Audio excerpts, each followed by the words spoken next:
In this video, we will talk about how to find the reference angle of a negative angle. So let's say we're given the angle negative 2 pi over 3, and we want to find the reference angle for this particular negative angle. Well, it helps if we can draw the unit circle to visualize this angle. So let's say we have 0 right here. Remember, when we have a positive angle, to draw that angle, we rotate it counterclockwise, like this. But when we have a negative angle, we actually rotate it clockwise, like this. So in this case, we have a negative angle. So if we went a full 180 degrees all the way to this side, this would be a negative pi. So our negative 2 pi over 3, if we were to draw that angle, it would land somewhere, somewhere over here. This would be our negative 2 pi over 3. So recall the reference angle is the distance between wherever this angle lands and the x-axis. So we're trying to figure out what is this angle. Well, it helps if we can rewrite this negative pi as a fraction with the same denominator as the angle we're working with. So as a denominator of 3. So instead of writing negative pi, we could actually just write negative 3 pi over 3, because this is still equal to negative pi. So really what we're trying to do is we're trying to find the difference between negative 3 pi over 3 and negative 2 pi over 3. Well, remember, a reference angle always has to be positive. So if we want, we can just make both of these values positive and find the difference. So we can say 3 pi over 3 minus 2 pi over 3. So since these fractions have the same denominator, we can just subtract the numerator straight across. So 3 pi minus 2 pi, that's just pi over 3.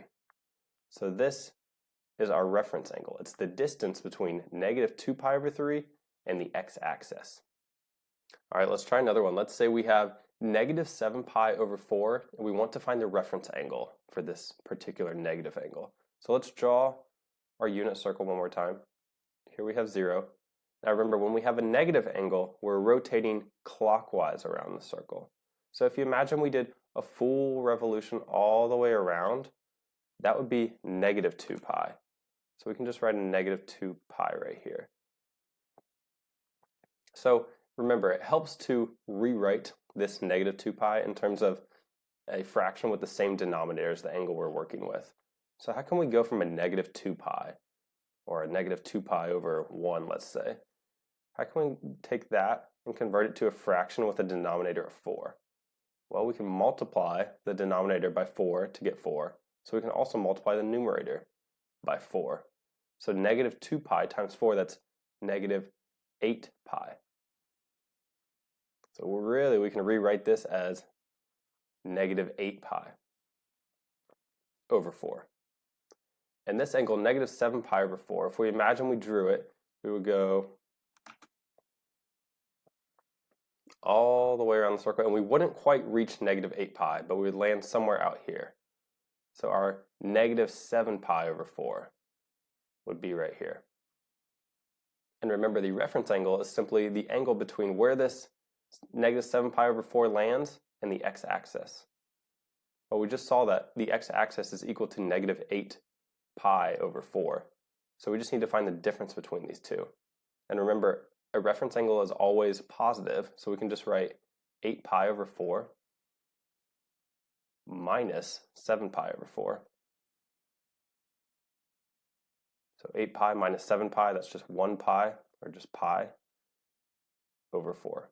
So our reference angle for the angle negative 7 pi over 4 is just pi over 4. Let's try one more example. Let's say we have negative 5 pi over 6, and we want to find the reference angle for this angle. So let's draw our unit circle to start with. Got 0 right here. So remember, with a negative angle, we're rotating clockwise. So we're going in this direction. So if we went a full 180 degrees in this direction, we would land at negative pi right here.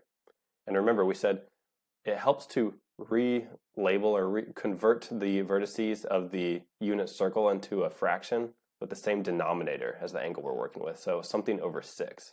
So we could actually write this as negative 6 pi over 6. because this is the same as pi. We just rewrote it to have the same denominator as negative 5 pi over 6.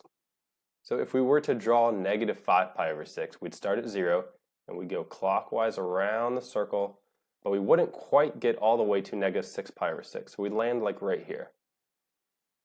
So this angle right here is negative 5 pi over 6. And the reference angle is just the distance between where this angle lands and the x-axis. So we're trying to find this. So what is that distance? Well, it's just the difference between the negative 6 pi over 6 and negative 5 pi over 6. And remember, we said a reference angle always has to be positive, so we can just work with positive units. So we can say 6 pi over 6 minus 5 pi over 6. So these two fractions have the same denominator, so we can just subtract the terms in the numerator straight across. 6 pi minus 5 pi, that's just 1 pi, or just pi. And then over 6. So pi over 6 is our reference angle for the angle negative 5 pi over 6.